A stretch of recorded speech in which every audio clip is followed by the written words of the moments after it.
Shalom.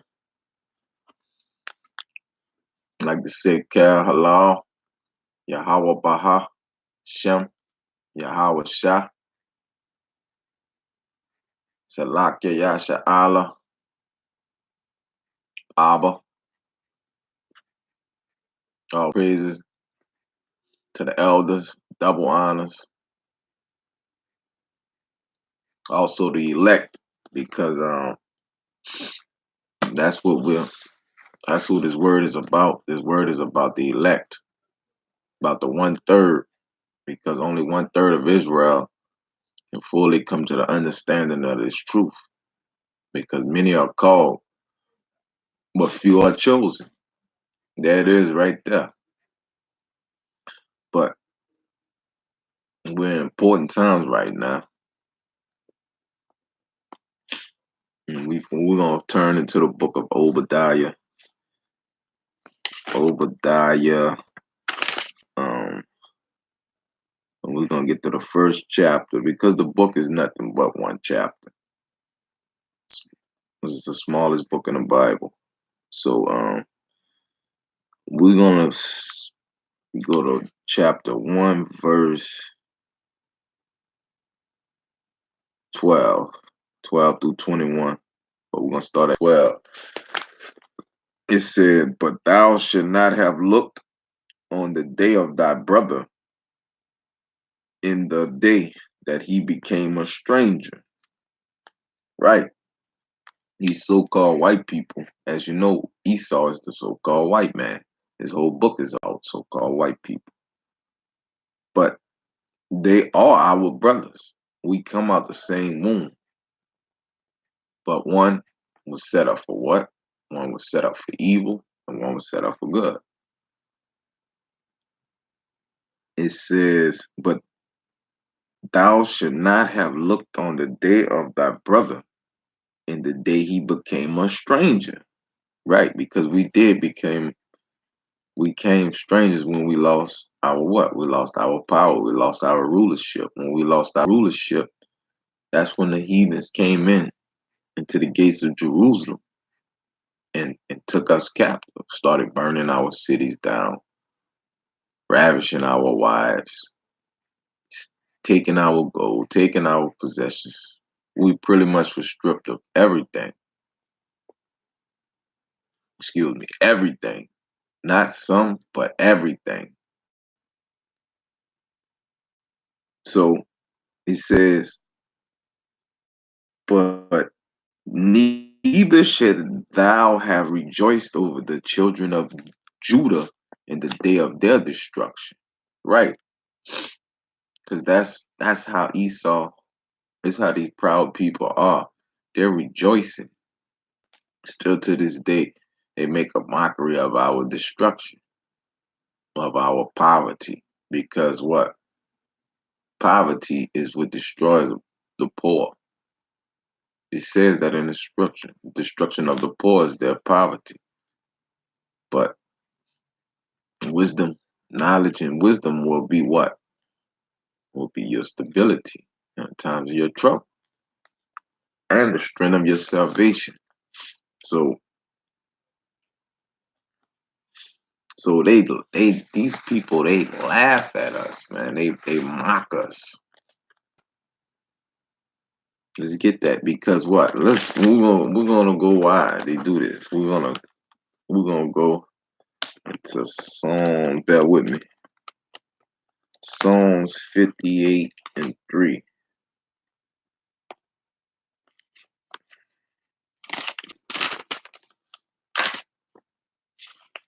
No, we're gonna go to Psalm 73. This whole chapter is about Esau. He said, "Truly God is good to 73, verse 1. Truly God is good to Israel, even to such as are of a clean heart. But as for me, my feet were almost gone. My steps had well near slept." Right, exactly. Because he woke up to the knowledge and the truth and seen evil and seen good. He understood this. This is a psalm of Asaph. It said, "For I was envious at the foolish when I saw the prosperity of the wicked." Right. When you went to seeing this people, you see this, and you wonder why people got all this money and got all these nice things, and they didn't even have to work for it. That can piss you off, man, make you mad. It says that, man. Oppression surely make a wise man mad. Okay. And they were they got rich off our oppression, man. Still to this day. Okay.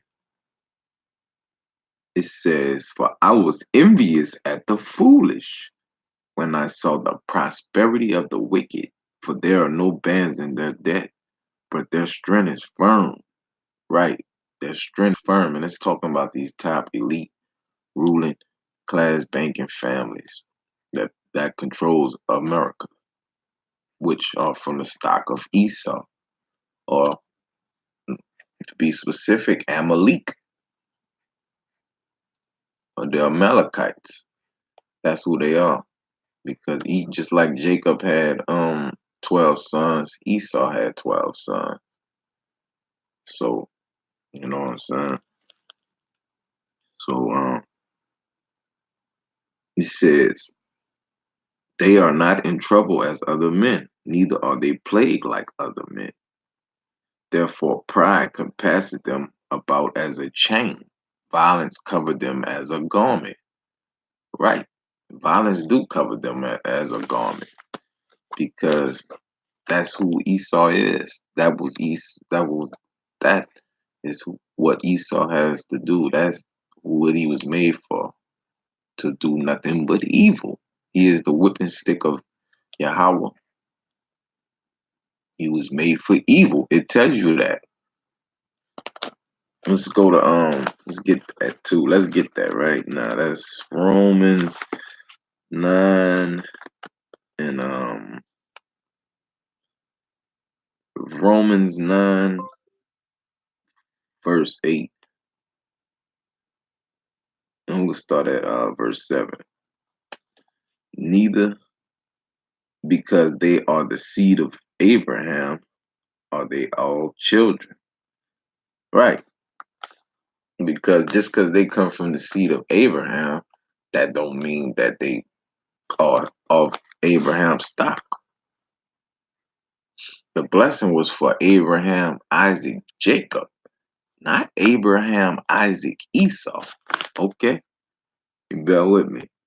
So it says, verse 7, "Neither because they are the seed of Abraham are they all children." So the Lord is saying, just because they come from Abraham, that don't mean jack. You know what I'm saying? And people need to get that out of their head, man. Our people are in complete buffoonery and coonery. Yeah, they don't know which way to go. But it says, "But in Isaac shall thy seed be called." It's talking about who? It's talking about the Israelites, who became the progenitor of the 12 tribes of Israel. Now look at this. Check this out. Verse 8. "That is, they which are the children of the flesh, these are not the children of God, but the children of the promise are counted for the seed. For this is the word of promise. At this time will I come, and Sarah shall have a son." And not only this, but when Rebekah also had conceived by one, even by our father Isaac, for the children being not yet born, okay, neither having done good or evil, that the purpose of God according to the election might stand. So there you go. It was already set up before the children was even born. Why you think when Rebecca, Yahweh She thought some of the two children was fighting inside of her stomach. Because it was a war going on since birth. That show you that life is going on. The sperm is DNA. That's life. It's life in the sperm. So Yahweh let her know who was good and who was evil. That's why when the kids got grown and it was time to get the blessing, and Isaac was old, Rebecca told who? She told Jacob, not Esau. She told Jacob to dress up like Esau and go what? And go steal the blessing. But it was not stealing. It was her letting him know the son because it was already gave to her. Yahweh already gave her the vision. And the vision was that Esau wasn't good because they are no good. Okay, we're gonna show you why they're no good. Just think about it. Whole history has been treachery, robbery, murder, because they have no real history. They are the devil that the Bible speaks of. As soon as our people can get that through their thick skull that they have, they can become here. But we know just only 1/3 of our people are gonna wake up on this side. So oh hell with the 2/3. You know what I'm saying? It tells you that. So we're gonna go to let's go to Psalms 58:3 right quick. We're gonna go back to Obadiah. So we're gonna go well no, let's get back to Obadiah. Let's go to Obadiah. Let's get back to Obadiah. Bear with me.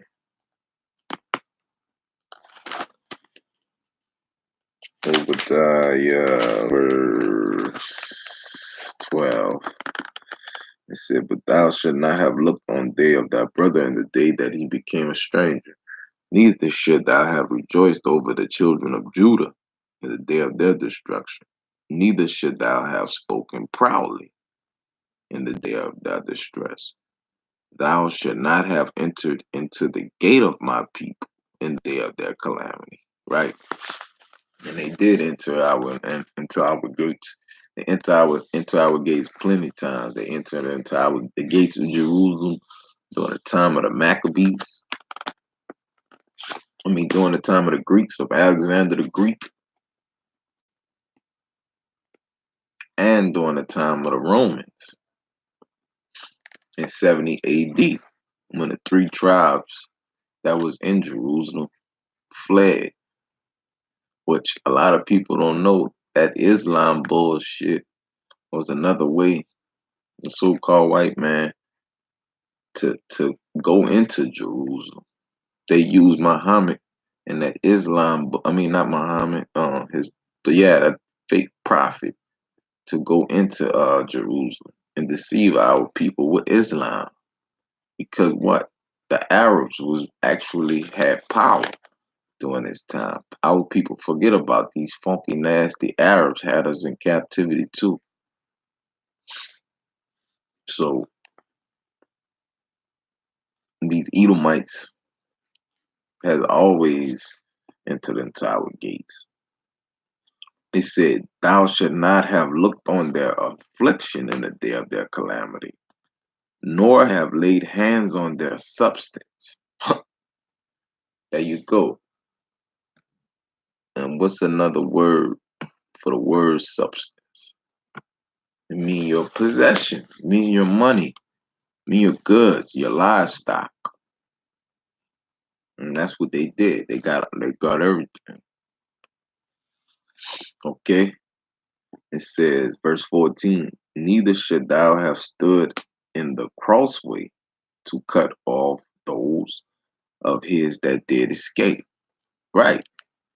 And they did stand in the crossway during the time of 70 AD, flee of Jerusalem when we left our homeland, and during the time and when we fled from the wilderness.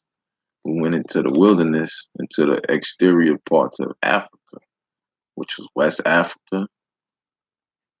Some of us went into North Africa. Some of us went into Europe, so places like Spain, the Moors. Okay, so for the day of the Lord is near upon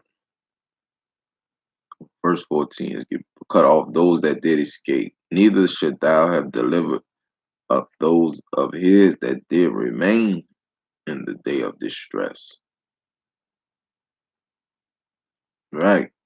Verse 15. For the day of the Lord is near upon all the heathen.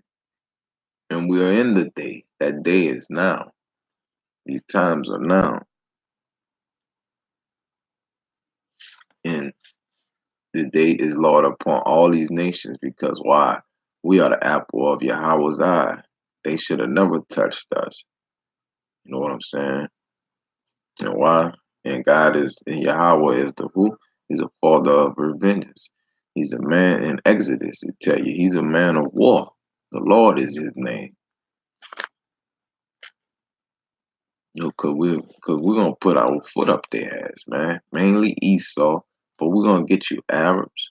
We're gonna get you East funky nasty East Indians, you damn Africans, because y'all been our enemies forever. Two, you can't forget about you Hamites. Okay, it says, as thou hast done, it shall be done unto thee. Right.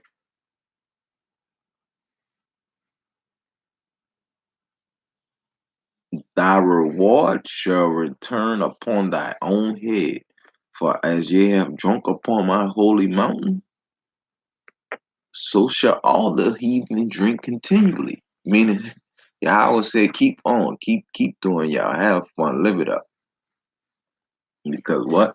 Your ending is coming soon, man. And these heathens, they're gonna get a double portion.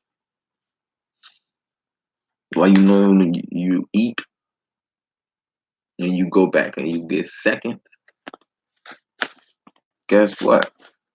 You be more full. You have more food in your stomach. Double portion of what? Not food, but destruction, fire. So it says, and they shall swallow down, and they shall be as I've been, but mountainous, and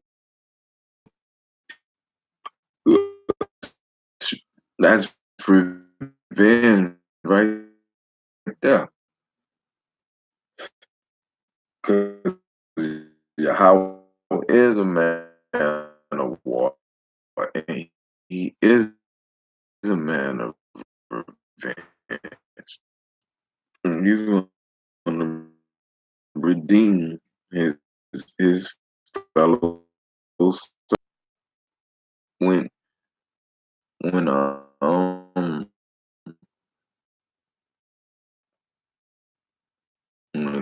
when when Moses told Pharaoh to let his people go, he didn't say let the whole world go. He said let my people go. And who was God's people? The Israelites.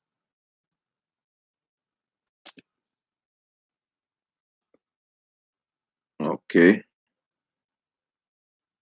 So it says, but Mount Zion shall be deliverance, and there shall, and the house of Jacob shall possess their possessions, and the house of Jacob shall be a fire, house of Joseph a flame, and the house of Esau for stubble, and they shall kindle in them, power them,